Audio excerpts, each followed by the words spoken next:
What's up, doll collectors, hobbyists, fabs, and besties? I'm Toya, an adult doll collector.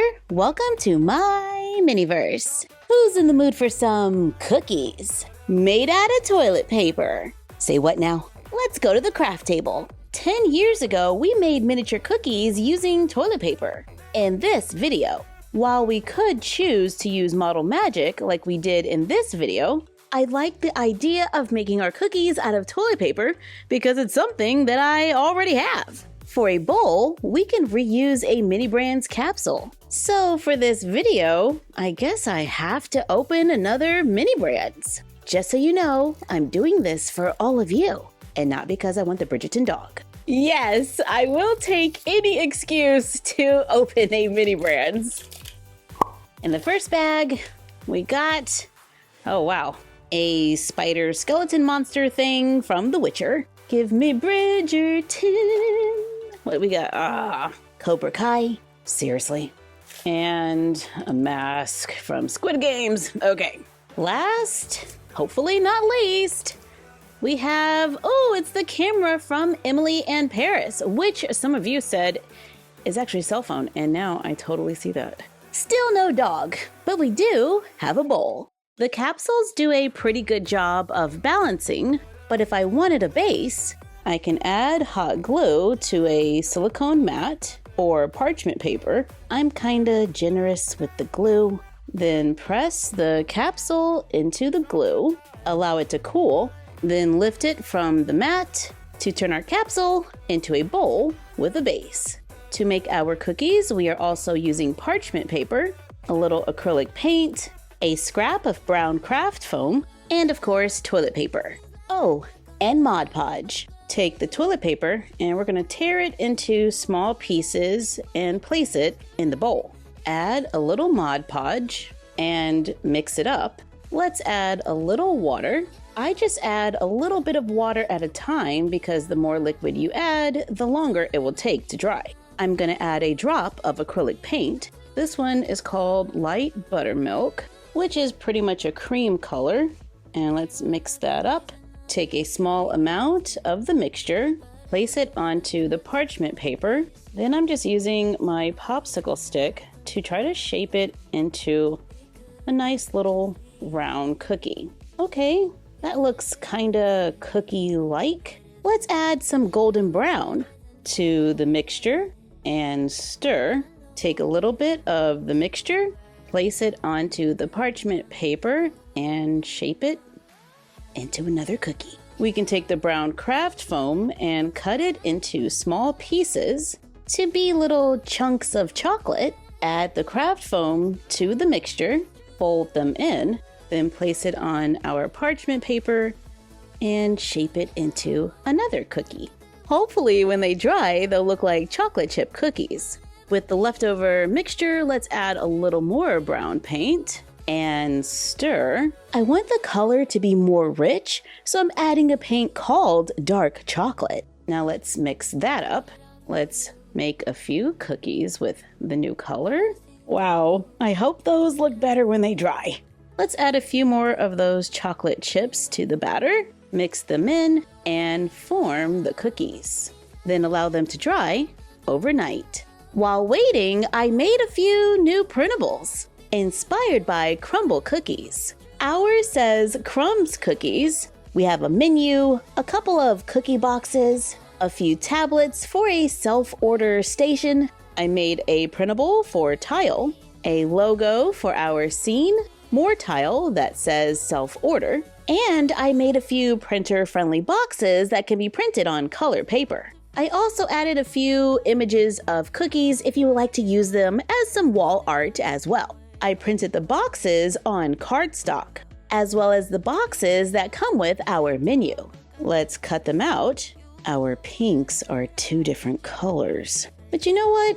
Who doesn't like a little variety, right? Fold on the lines, glue the tabs onto the sides, and it quickly makes a box. Now we're gonna fold over these sides and glue them down, and then this side to make our little cookie box. Not too bad. On a piece of paper, I sketched out a plan.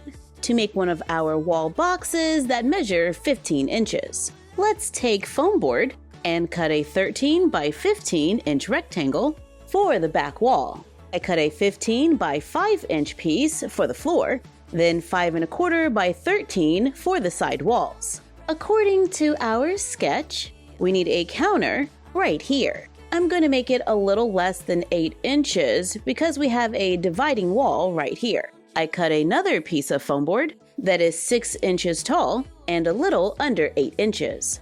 I want it to look like it's covered in tile. So on a scrap of foam board, I tested out covering foam board with clear tape and then cutting lines. It totally adds a little dimension, so this could be an option if you don't want to use a printable. I'm going to do a combination of the two. So I made a printable.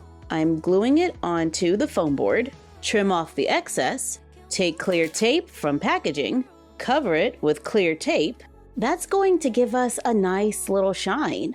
Then let's take our ruler and line it up with the printed lines, take a dotting tool, and then trace those lines, adding a little pressure, but not too much. You don't want to push through the foam board. To give our tiles a little dimension, I made a second wall that is 7 by 5 inches, cut a scrap of foam board. This one is a little under 2 inches. I cover the top with more tape to go on top of the wall that says self-order. To make a small counter, I take the 15 by 13 inch back wall. Let's glue our logo to one side, trimming where needed. I take the board for the floor, cover it with gray scrapbook paper or contact paper in the areas that will be visible. I glue the floor to the back wall. I cover one of the side walls with pink paper. Before gluing the walls in place, let's add that counter with the tiles. Take the other wall, cut thin strips of black foam board and a rectangle of clear plastic from packaging. Glue the black foam board to the clear plastic. Glue the tile wall into the room. Add the foam board and the clear plastic to make a dividing wall in this space. Take leftover foam board, cut it into strips. These are 1 1/4 inch and this one is 3/4 inches. Glue the 3/4 inch piece under one of the larger pieces. Glue it to the back wall. Glue another board above it to make a few shelves. I cut another piece to be an L shape. Cover it with silver contact paper. I cut another 1 1/4 board at 6 inches. Glue it near the edge of the wall. Then place the silver board on top to make a counter where the dolls can make cookies. And we have storage underneath. Glue on the side walls. And on second thought, I'm going to leave one of the walls off because I like being able to get this angle. So instead, let's add one more shelf underneath, cut the unused wall to get a smaller piece, and glue it to the side. Take the rest of the cardstock printable, cut out the menu and the little tablets, glue them onto the leftover foam board, cut off the excess, then glue them into the room.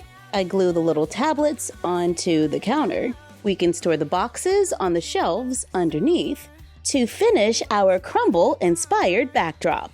Our toilet paper cookies are now dry. We can dry brush them with a little paint to brown the edges so they look fresh baked. We can use paint to add a few details, as well as a little hot glue, then paint over it, add Mod Podge, and cut pieces of craft foam, then allow it to dry. My light cream cookies aren't turning out the way I want, so I'm just gonna brown them a little more and add Mod Podge and cut pieces of craft foam along the edge to try to make a cookie with sprinkles, giving us a variety of cookies for the dolls to enjoy. Thank you for joining us while we made another inspired craft. Like, comment, share, and subscribe. Don't forget to ring the bell and follow us on Instagram at MyFroggyStuff, the Frog Vlog, and Bella of MyFroggyStuff. And we will see you next time.